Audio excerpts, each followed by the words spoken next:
صليب الفقر. ده المسيح يا عم الله المتجسد، الله بجلة قدره اتولد في مزود بهايم، ودد مواشي، مزود بواشي، حظيره مواشي.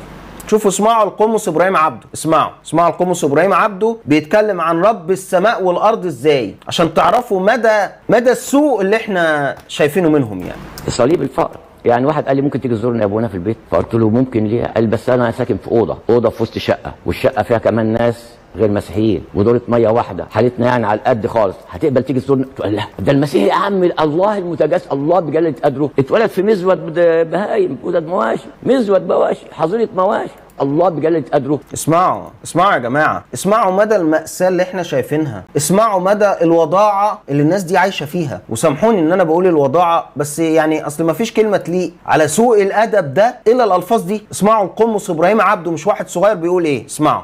هتقبل تيجي تزورنا؟ تقول لا، ده المسيح يا عم الله المتجسد، الله بجلة قدره، الله بجلاله قدره اتولد في مزود بهايم، ودد مواشي، اتولد في مزود بهايم مواشي، مزود زريبه يعني مواشي، حظيره مواشي، وانت قاعد في اوضه يا عم، اجي لك اخد بركتك. خد بركه يا فندم، خد بركه. متخيلين؟ شوفوا قله ايه. انا الواحد والله ما الاقي الفاظ تتقال